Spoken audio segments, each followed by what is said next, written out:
breaking news. Welcome to today's headlines. To the shame of Okezi and other Igbo governors without vision by Obi Nwankama.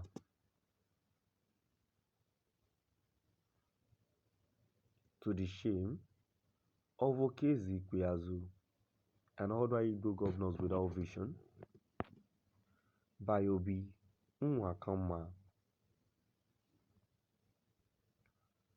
To my dear listeners, from wherever you're listening from, please stay tuned as I read today's news.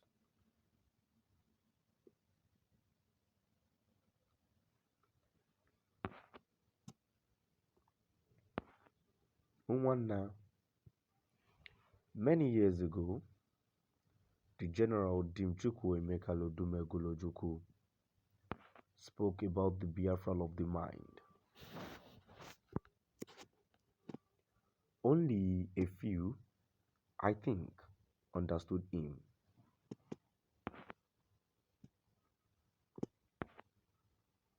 Well, they say only the deep speak to the deep.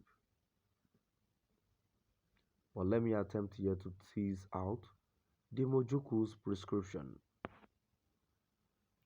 The greatest proof of Igbo survival and aspiration must be to model, wherever Onye Igbo stands, the ethos of innovation, excellence, ingenuity and ability that marked the Igbo endeavor in Biafra.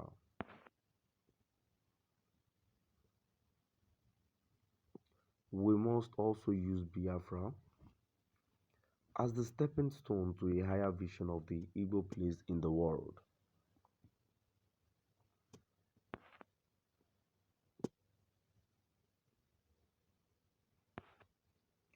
There is no single proof of or evidence today that the Igbo of this generation are capable of transforming any nation to which they lay claim.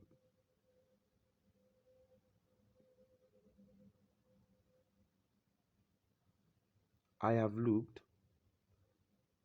studied the Igbo situation, and I have listened to my Igbo kinsmen, and I think something is fundamentally wrong. The Igbo are trapped in a deadening hate, self-pity and nostalgia. It is the kind of nostalgia that is both defeatist and deadly because it continues to romanticize the past while the future speeds away.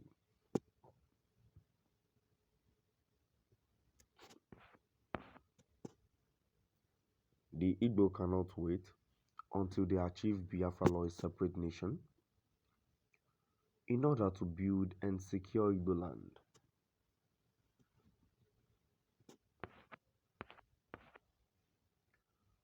Soon after the end of the war,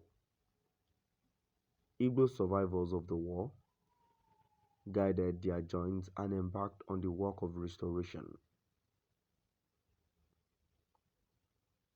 With singular grit, they revived the economy of the East, and by 1979, just 9 years after the end of the war, we were ready to take one on the rest of the nation again. We, their children, are a disgrace to the spirit of those men and women.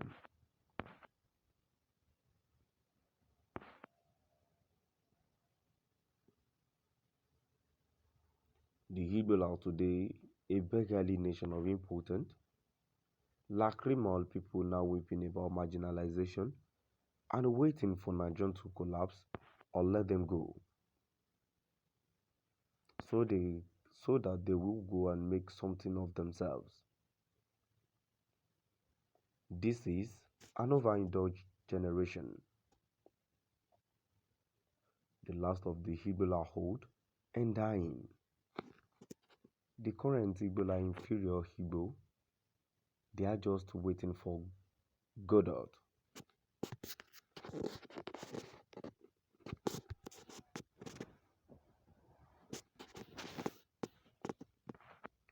Now you say the only time the Igbo will work is if power remains in the south. I think this is too simple. Take a look around you.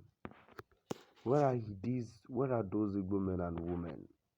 Which Igbo today have the sagacity of Zik or the courage of Akpara, Umbakwela or Ojuku, the capacity of Ojikela or Okigbo, the fierce pride and stabilizing force of the whole Igbo woman, the organizational acumen of an Arabic Lokafo, the selfless pride of those Igbo of the last generation who always rose to the occasion when the Igbos surmount them to great causes, including giving their widows might without question for as long as the Igbo have said.